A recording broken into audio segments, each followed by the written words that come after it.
Good morning, everybody, and welcome to the Recovery Classroom. My name is Drew. I am an alcoholic, and today I'm a recovering alcoholic, and I could not be any more grateful. I want to give you my disclaimer before we jump into today's topic. I'm not here to bash or trash any program, any recovery program. Any recovery program is better than no recovery program. I am here to talk about some of the problems and challenges that we face in the fellowship of recovery. And for me, the only the only example that I can offer and associate and demonstrate to you is my experience with the Fellowship of Alcoholics Anonymous. Before you go any further, I am not here to bash or trash the program of action of AA. I never will, because it's the only program that worked for this guy.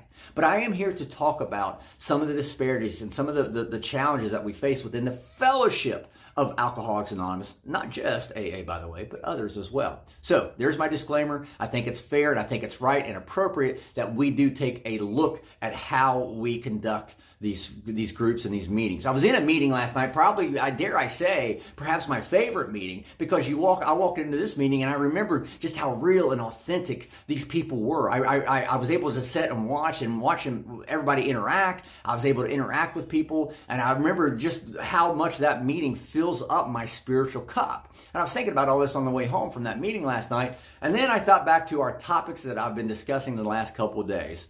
There's that newcomer who walks into a meeting that's a dead, dried up, boring ass meeting. They walk in, they sit down, and at the end of the meeting they get up and they walk out the door and we never see them again. Why? Why is that happening? And I think it comes down, and I was thinking again on the way home last night, I was thinking about that meeting I was in last night. That meeting demonstrates that attitude of being happy, joyous, and free. Unfortunately, not every meeting does that. And I think that's one of the reasons why newcomers will come in, they'll get up, they'll leave, and they'll never come back because they don't see us setting that example. Yesterday in the monologue, I mentioned how, when folks come, so that these newcomers come in, they'll walk into these meetings that I myself have been into, by the way, where they're dead, dried up, boring as hell. They walk in and they hear everybody, they see everybody, and nobody's happy, nobody's excited. I know, because I've walked into those meetings back when I first came in the rooms, and I said, hell, if that's what I got to look forward to in sobriety, I don't want it. I also said something else yesterday too. The newcomer is a lot smarter than what we give them credit for. Sure,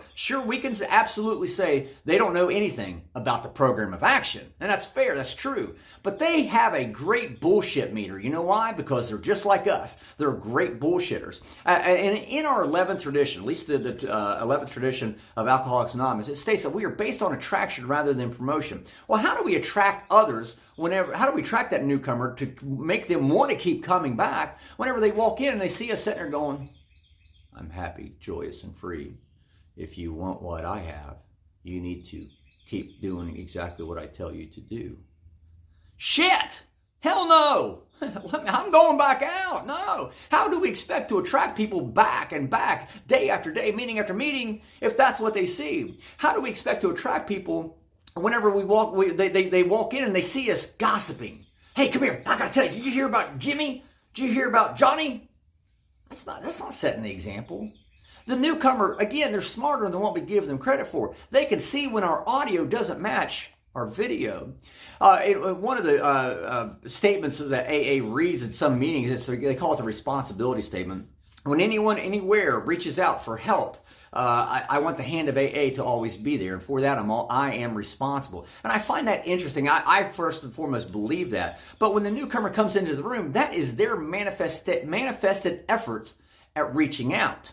And it is our responsibility to carry that message along, and not to just carry it, but to demonstrate that message to them, that they can be happy, joyous, and free. I know people that walk into a meeting, walk into a fellowship, and these are long timers that walk into a meeting and they forget all 12 steps. They look absolutely fucking miserable. What does that tell the newcomer? What does that show the newcomer?